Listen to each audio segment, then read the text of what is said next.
Okay. Hi, Daria. Very warm welcome to the Crohn's and Colitis Society of Singapore podcast called Life Takes Guts with Nidhi Swarup. A very Hey, warm welcome to you. Hey, hi. thanks for having me. I'm excited. Yeah. So today we thought of inviting you and hear your experience of living with inflammatory bowel disease. Maybe you can share with us how long ago did you have any kind of symptom that was related to the gut? Um, Honestly, when I was younger, I didn't really have much gut issues. I was perfectly healthy. This really just started in 2018. So that was the first time I uh, saw symptoms and experienced symptoms that were not very usual. And that's when I realized that I think there's something that I need to check. So around 5 years ago, you had what exactly was happening at that time? So I was actually on an overseas trip. I was in Mm. Nepal at that point. Yeah, Oh. and there was, I mean, I think that was the first time that I experienced a very drastic shift in weather conditions. It Mhm. was quite cold there. Mhm. So when I was there, I think the last 2 days that I was there, I started feeling extremely tired, but I didn't think too much of it because I Mhm. think fatigue is just like something Yeah. normal. But towards the end, so from Nepal, I was going to go to India. So when, right before I went to India, I started experiencing abdominal pains. There was a lot of gas, very weird, but I attributed that to food. You know, Food, yeah, when we're traveling, yeah, we're eating at different places, and I suppose it would be like a 10-day kind of trip or yeah, it was about 2 weeks, so about 14 days. okay, okay. Mm. 14 days. So then, right before I flew to India, I went to the washroom. And that's when I noticed drops of blood in my stool. Oh, Yeah. So at that time, again, I didn't really think that it was something that I should be worried about. I actually thought it was heat. They call it piles, right? I think. So oh, yeah, yeah. I thought it was that. Yeah. Oh, okay. Mm. So I called my parents and I mean, naturally they asked me how I was, and I told them I am experiencing some changes in my body, but I really think it's just because I'm in a different place right now. I should be fine when I come back. So this was with your friends or college mates, or what kind of a combination of mm. It was a community service trip, a Mm. university community. So I was with my university mates there. Okay, yeah. Mm-hmm. So your parents were still back in Singapore, and this was a conversation over the phone that you are facing something, and they were quite concerned. So did you go and see any doctor in India? No, no, I didn't. So in India, when I went, the funny thing is that actually once I saw drops of blood, it stopped for a few days. So when I Mm. went to India, it actually stopped. I was still experiencing gas and Mm. abdominal cramps somewhat, but it wasn't so bad to the point where I thought that I needed a doctor. So I didn't go. When I came back to Singapore, then it started to become rapidly worse. So I started to lose a lot of weight because I was going to the toilet, the washroom, maybe 6 to 7 times a day. That Oh my was, God. That can be exhausting. Yeah. yeah, it was very exhausting. And I guess because of the frequency Mm.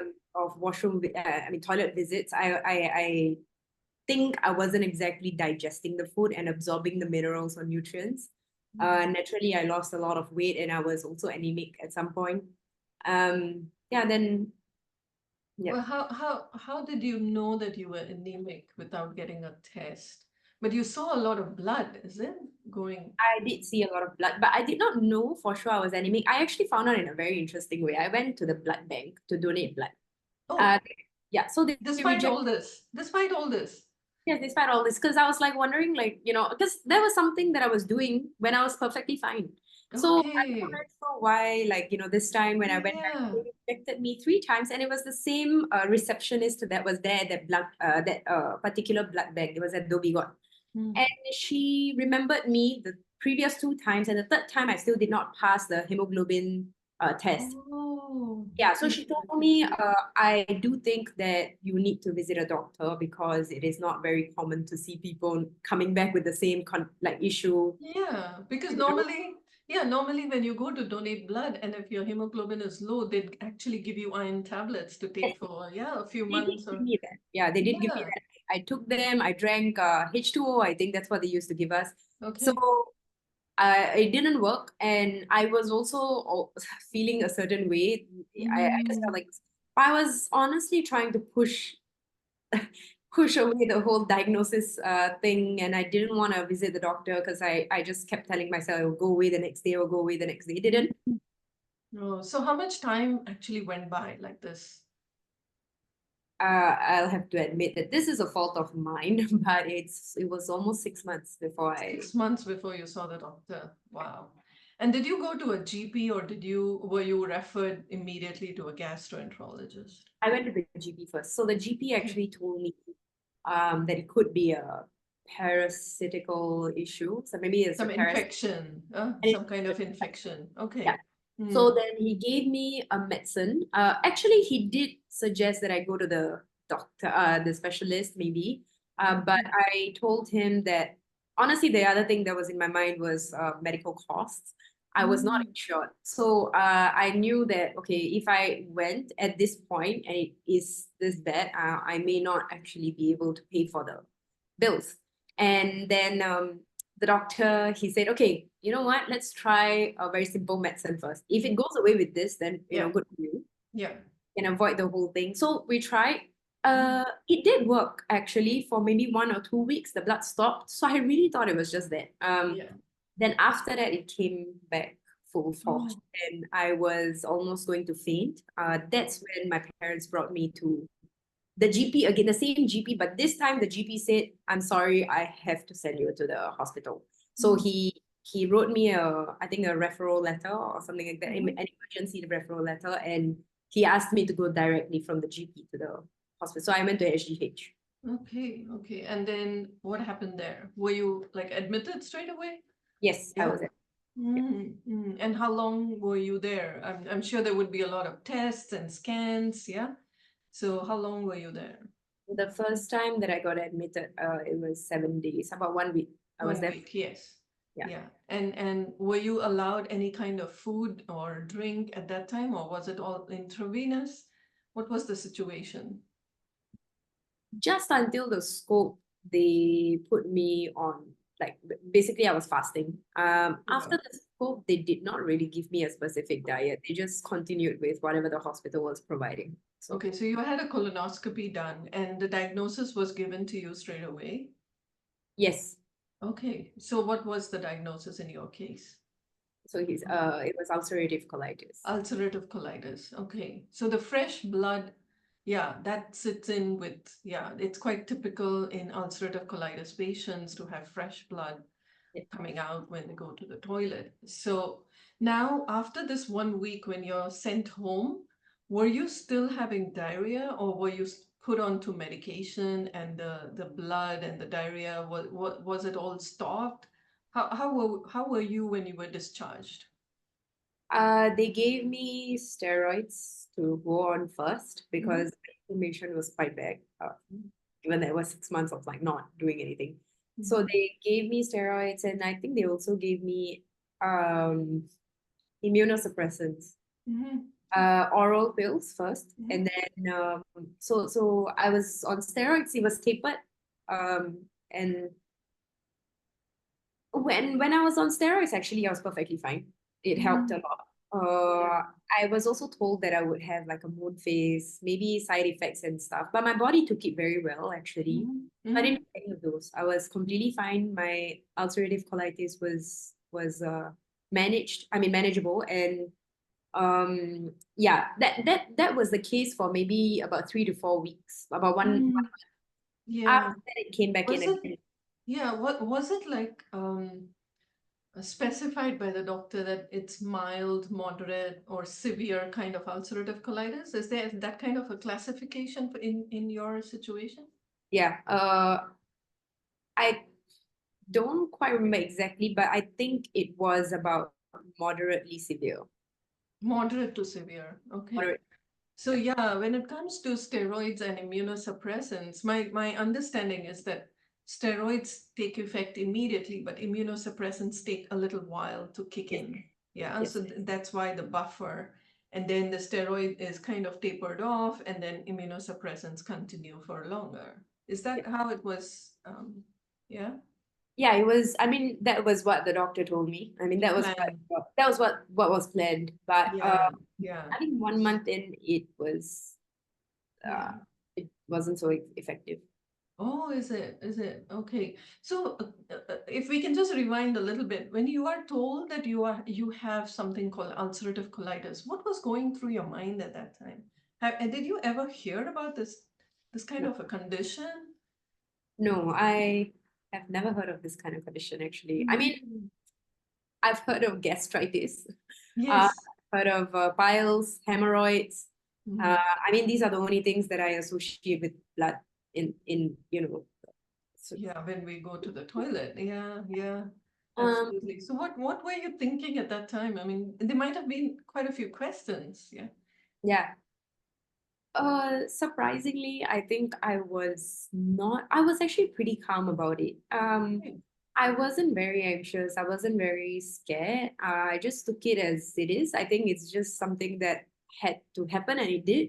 Mm-hmm. So, at that point, I didn't have much information about ulcerative colitis. So for me, it just meant that I was just told that, okay, I had to watch my diet. I had to take medication, and it could be in the long run. So I couldn't, it's not something That you that could just stop. go away like a flu. Yeah. Yeah. Yeah. So that's about it. I was just Okay. told that. So you took it in your stride. So that's very brave of you. Yeah. Yeah. Amazing. Yeah, yeah. My And parents yeah. So you're before. saying, yeah, so you were saying that for about a month it was effective. And then what happened? After a month, I felt sick again. I don't think I had blood in stool, but I was feeling I had very high fever. Okay, yeah. I had very high fever, and then I was brought to the hospital again because it was really very bad. I think I couldn't even like open my I was burning. I was burning. Mm. And then they admitted me again because they wanted to check whether it is because of my condition or the medicines that I was taking at that point. And then they actually found that my white blood cell count was dangerously low. So they Low. told me that that was not good, and it was definitely because of the medication that I was the immunosuppressant that The I was taking. immunosuppressants. Yeah. Yeah, yeah, they do So bring. Mm. yeah, so that's the reason why they took me off that medication. Mhm. They put me on IV drips. Mhm. Sent me home fine again. Mhm. But again they gave me steroids at that point.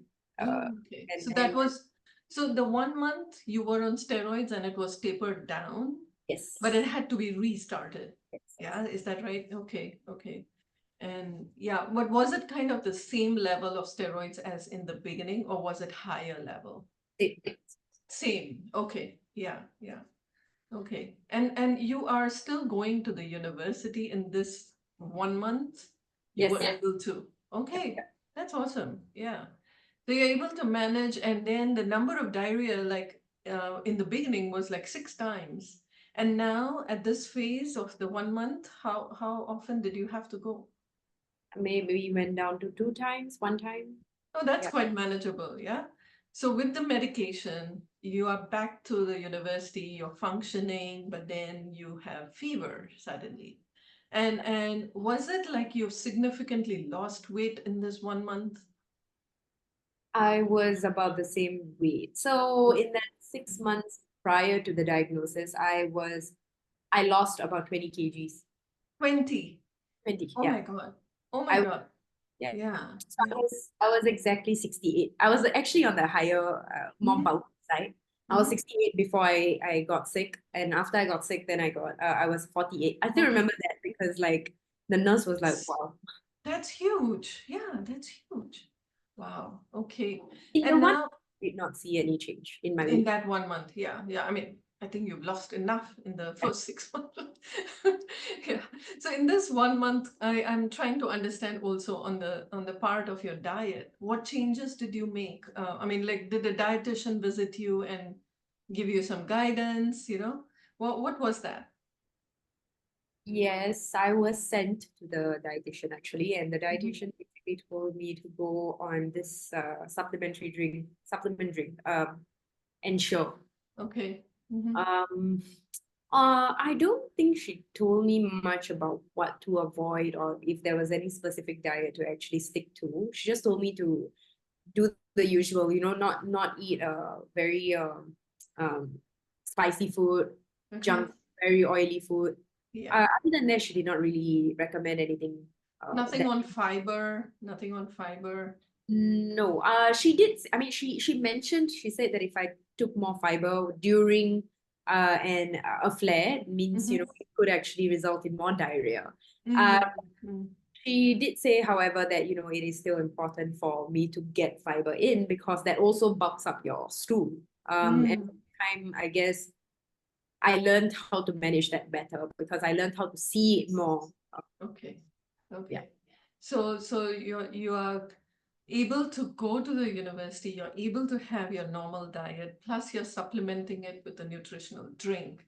yeah. And then you're not losing any more weight. At least you're steady. That's the situation, right? So Yeah. But I that's would, but I would like to say that I was actually still very tired. Uh, tired. Yes, absolutely. Absolutely. I mean, I was diagnosed with Crohn's disease, and tell me about being fatigued. Absolutely. And it's very difficult to explain to a layperson or another person who is not going through any kind of like chronic fatigue or any other kind of chronic illness, because most people would say, hey, if you're tired, why don't you just rest? yeah, And the yeah, rest doesn't help. It helps to some extent. Yeah, the body feels a bit rested, but the feeling of fatigue is almost like you're carrying a boulder attached to yeah. your chest or abdomen or someplace like that, and you're just Very, dragging yourself all around the place, right? And it never goes away, no matter how much we rest. yes. Absolutely. Yeah. Yeah. So it's a big challenge. And many times I used to say that, how about if we have a little light bulb here to say how tired I am? Because, yeah, because the face can't show it. And you choose to smile and you want to be normal. It's very difficult. You don't you don't want to be miserable in front of your colleagues, in front of your classmates, yeah? Yeah. So it's very, very challenging. And then I'm sure it affected your social life. You're a student, and then what happened at that point? Can you recall something? Yeah. So when I got diagnosed, it was my first year of university. No. And um I was I would say the first 2 years, so mine is a 4 years course, right? So Mhm. the first 2 years I really struggled a lot, really a lot, because and I didn't think that that would be my university life because I mean I think when you start Mhm. university, the one Yeah, time you're gonna enjoy life, like mhm. that's what you would You would expect. Yeah, yeah. yeah. Yeah, but the first 2 years I was not able to um function at my optimal level because it took me a lot more effort to get the same work done as someone who did not have this condition. Mhm. So social life wise, I definitely missed out on a lot of things that I would have liked to be part of. Mm. Because of the fatigue, I was worried that if anything happened to me during the period, in whatever event that I would be at, Mm. it would be quite embarrassing.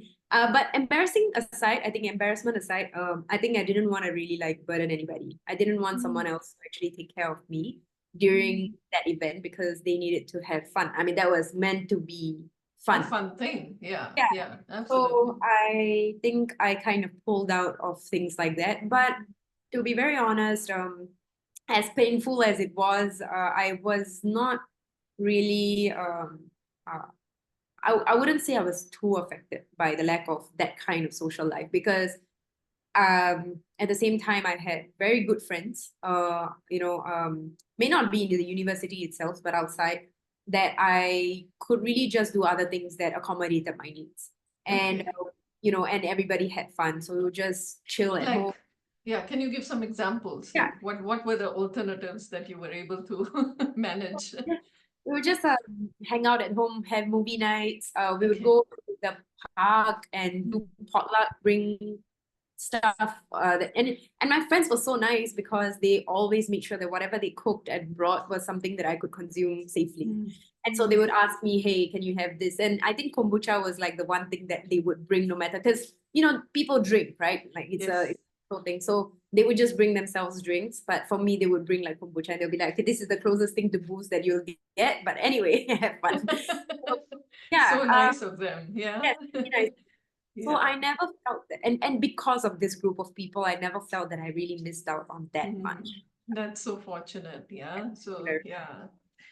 These kind of friends are like forever Yes, because, awesome. yeah, Yeah. because they totally get you. Yeah. So that support is very important. Can we touch a little bit on your parents' response to such a diagnosis? How did they, yeah, respond to it? Mm. So my mother was actually a lot more strong. Not in the sense that like, she didn't care about me, but more like she took it in a very like, okay, this has happened now, let's look forward. Let's not Mm. be sad in front of her and show her that, we are also Mm. very concerned, because that's not going to help her. My Mm. dad was very emotional because I'm more attached to my dad, and he is to me as well.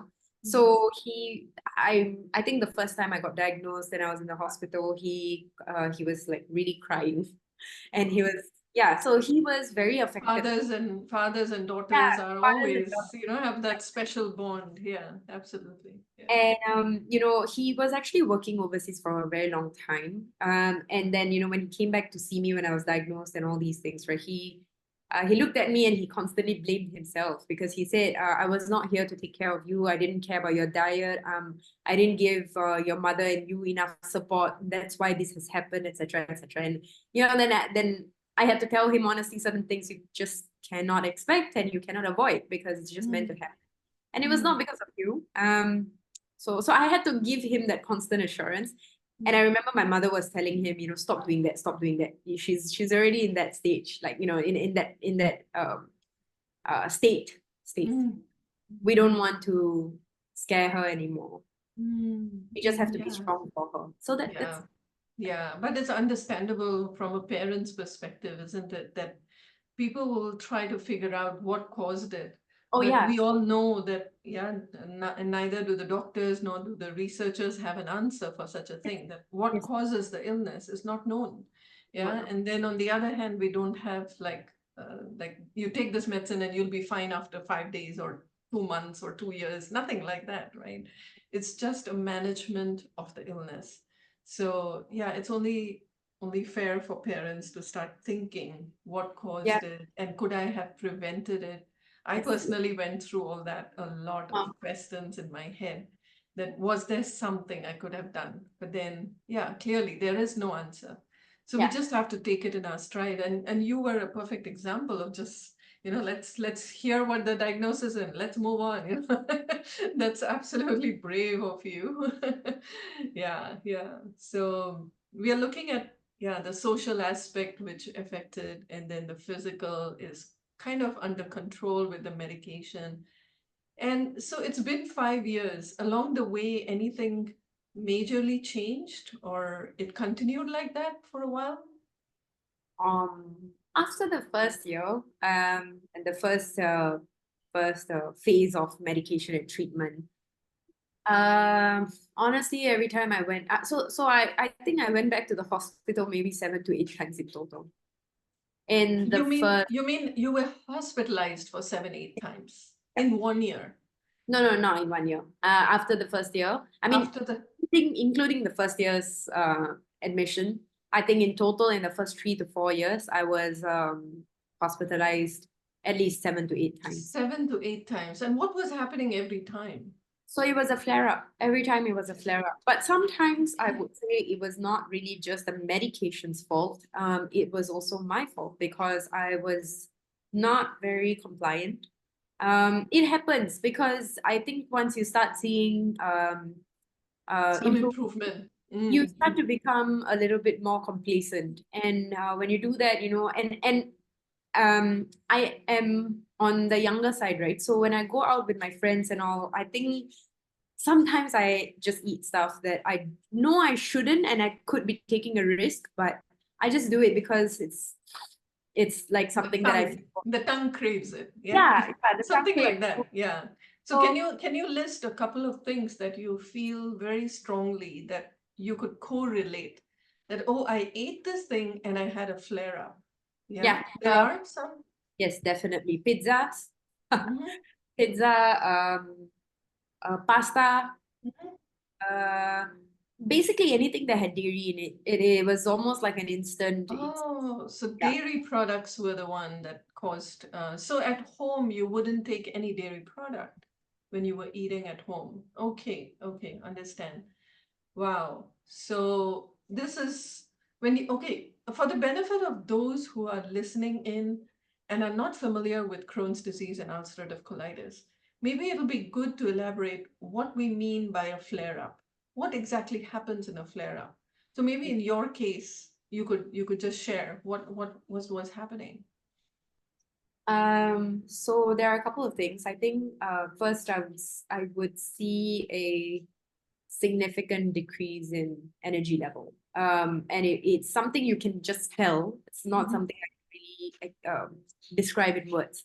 But if I were to, then I think the only way I can say it is you just really notice that your fatigue is just one of a kind. It's not the Mhm. same one that you would feel doing other things. Mhm. The next thing is you'll see for Crohn's, I think it's a little bit different from, but I'll speak for ulcerative colitis. You will more often than not see blood. It will come Mm. out with your stool, and right before you see blood, you will start to experience diarrhea. And this How diarrhea, many? How many? oh, for me, I think it went up. The highest number of times I actually went to the washroom once was 23 times. I counted Twen- that 23 23 times in how a many day. hours? In A day. one day. So literally every hour. I mean, Yes. if kind of, And, oh my and so God. each time you would go, it wouldn't be the same amount or consistency. It would just be very different. Sometimes you would go and Urgency. yeah, so it's incontinence. You would just feel like Mm. you need to run, but when you go there, sometimes there's nothing, but there's always a lot of gas. Somehow there's always a lot of gas. So Mm. that happens, and then you'll start to notice blood. Eventually it will come, and you know it's going to come because you will actually feel a very dull kind of pain, pulling pain near your lower back. um Oh. Mm. right, I mean near the anus basically. Anus. Yeah. Yeah. Absolutely. So Okay. you would know that okay, it's happening. Mm. That's Yeah. So that would be a sign for you that blood is next. Yeah. yes, yes. Oh my And it God. almost always, I think if not, it's always as I predicted. So Mm. I would You know that. knew, you could anticipate that this is going to happen, and that's when you go to A&E, is it? Mm. Mm. And how is the experience? Because you're already diagnosed with ulcerative colitis. So then when you go into A&E, what happens next? Are you there for a very long time, or it becomes like an autopilot? They know exactly what has to happen. It's autopilot. So I think the first time was a bit longer, but after that, subsequently, I think they knew that, I was a quite a regular patient. And the doctor that was assigned to me was, he knew what I was going through, what I was on. So he Mm. didn't really have to, Yeah. uh, so It he knew. doesn't take very long, yeah. So what happens in that kind of a case that you were on steroids and immunosuppressants, and I mean, initially, of course, steroids were reduced, then they were reintroduced, and now when you're going in and out, like 7, 8 times you have described, was there a change? Did you have to go on another type of medication or just increased dosage? Yeah, so I had to go on several different types of medication before I Mm. finally found the one that really worked. I mean, now it's working, so I'll come to that. But Okay. in the last, during the period that really nothing worked, I think I changed about 4 to 5 different types of medication. So first I was on an oral immunosuppressant. I was escalated to biologics. Mhm. And I think 2 to 3 different types of biologics Mm. before they said that, even this is not working. And Mm. then they put me on another medication, which is, it's an immunosuppressant, again, back to oral. Mhm. And so I'm on that now. Okay. So just immunosuppressants now. I'm on mesalazine as well. Okay. So no more biologics though. Right. Yeah, because I'm thinking about the pyramid. Yeah, when it comes to medication, there's a pyramid, right? We go from mesalazine to steroid, immunosuppressant, and biologics. Yes. So, yeah, yeah. And then what I hear from some patients is they're very scared of going on to biologics because they do not realize that actually there is a possibility of coming down also from the pyramid. Yeah, not just going up, there's also Yes. the downward thing. Yeah. So you are an example of such a case where from biologics, you're now on immunosuppressants and on mesalazine. Yeah, fantastic. So how long have you been on this for, managing your UC? And maybe I would also like to ask if there was a possibility of surgery, was that also discussed with you? Yeah. So I think one of the flare-ups when it was, I don't really remember which one it was, but there was one that was particularly bad. So the doctor did say, you could, it's not a necessity at this point because we can still try other medication. But if it is affecting you and your quality of life to this extent, then maybe you can consider surgery, which means that's basically the only cure that you can Yeah, have. yeah, because in ulcerative colitis, when there's surgery, the whole large intestine is removed, right? Yeah. And then there's a little um, Ouch. pouch, right, for controlling the fecal matter. Yeah. So that is like the ultimate for ulcerative colitis. But you didn't need that. You didn't need surgery. Yeah. I didn't need it. I was just told to consider it, but it was left to me, like, to decide, and I Mhm. decided against it because I think for me, I still think that I could overcome this, and it was just a matter of time. I needed to be a bit more patient, Mm. so it did work. It worked. Yeah. I'm like so happy for you that you thought of it, you tried and you gave it a shot, and it did work. So that's amazing. Staying positive really, really helped. Yeah. So going forward, I'm just wondering if you have any kind of a thought when it comes to another person who's just diagnosed with this condition, just told that, oh, it could be a parent who's listening today and the child has been diagnosed with ulcerative colitis, or it could be an adult, a young adult. Any message for such a person? uh, I would say honestly, it's not gonna be an easy journey for sure. If you're a caretaker, I think it's honestly a little bit harder for you because you're seeing someone else go through this and you're not able to do anything much. Like, you feel helpless. But I would like to say to both the caretakers and the patients who've just been diagnosed that you will come to a stage where you will overcome that. And everyone's experience is very different. But I would also like to say that before you, there were many people who've gone through what you're going through right now. You're not alone. You're not alone. So even, it's not just doctors that are supporting you.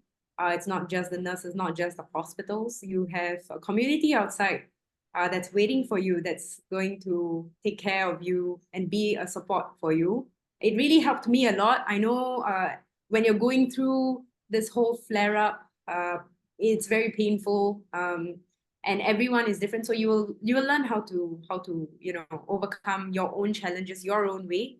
But once you feel that you're ready, I think the best thing you would do for yourself is really to find people who are going through what you're going through, and Yes, then yeah. you will know that it is it's just normal. We are still humans, we are still capable of a lot of things. Um, it just takes us a little bit longer because now we have something else to walk with, but it's Yes. not a challenge. Yeah. That's a very powerful message, Daria. Thanks so much for sharing your thoughts. And you brought out a very important point also, which maybe we can talk a little bit, a minute maybe, that each person is different. Yeah. This is something that I had to learn very quickly because the doctor did tell me also as a Crohn's disease patient, my question was, what do I eat or don't eat? Please tell me. And the response was, you need to figure out for yourself. And as lay people, I think we get quite a shocker that Yes. the doctor is not giving me the answer, but is asking me to figure it out. Yeah, it's not easy, but I just used a Excel table for 6 months, and I just recorded everything that I ate for breakfast, lunch, snack, and dinner. And then besides that, I also recorded feelings and symptoms. So it's called a food, feelings, and symptoms diary. And this was very helpful in my case to identify what doesn't suit my body. So similarly, other people figure out, it takes a while because Yeah. let's say today I have some abdominal discomfort, then I have to look at the last 3 days what I have eaten. And Yep. something in there is the trigger. Yep. That kind of a formula was helpful when I heard about it. So, but doing that takes some level of discipline and consistent input of information to figure out. So if it's a parent someone who's caring for a patient can do this kind of a recording, or if the patient himself or herself can do it, it'll be fantastic. So that's one way of, taking back some level of control. The illness isn't easy, and yeah, it kind of makes us feel we've lost all control over ourselves, but we have to find a way. We really have to find a way. And you're very right that there are others out there. Like in Singapore, now we have around 3,000 patients and from all ages, yeah, be it children, young adults, seniors, everyone. So we are all in this together. And when people can come together, there's a lot of learning and sharing. Yes. Even to know that I'm not alone is a big deal, yeah, isn't it? Definitely. Definitely. Yeah. So You we've would. known each other like maybe 2 years, and it's like, wow, we are family now. Yeah, yeah. So yeah. Any last message before we wrap up today's session? No, I'm good. You're good. Yeah, I think you'd be quite an inspiration for many young people out there because you've taken things in your stride in a very brave way. So congratulations to you. I'm almost I stumbling. would. I maybe like one thing that I would like to say is I'm not sure if it's the right time, but I'm really thankful for you. Oh, And I'm thankful that you came up with this. I mean, you founded this organization, and despite having a lot of challenges in keeping it going, you made it such a success because without that, I would have been pretty lost if you ask me. And I hope that it continues to be a source of support for a lot more people to come. Of course, not. I'm not hoping that they will get diagnosed with this, but they're yes, better off yes, not to. But yes. if they do, Whoever. and I Mm. just want them to know that it's not the end of anything. Seeing you do things like this inspires me because you're a patient yourself and you've gone through a lot. You don't actually have to do this if you didn't want to, but you are doing it. And there are many people like that I've met during my course of being, part of this community where you see these patients don't let their conditions limit them. That Yes. they're achieving so many things in life, continuing to take care of their families, being there with their friends, having fun, laughing, smiling. And I think maybe new patients will gain some hope from all that. Absolutely, absolutely. That is such a powerful word that you have used. Hope is something that I always like to bring to others. That, I mean, without hope, I think we are nowhere. We will just spiral downwards. Whereas, like you said, everyone has some talent, and you can use that to bring it forward. But of course, the fatigue part brings us down, slows us down, but then it also makes us more efficient. in managing time. Of course. You know, so we do the best we can and find our way with these challenges, and I'm sure we have a bright future.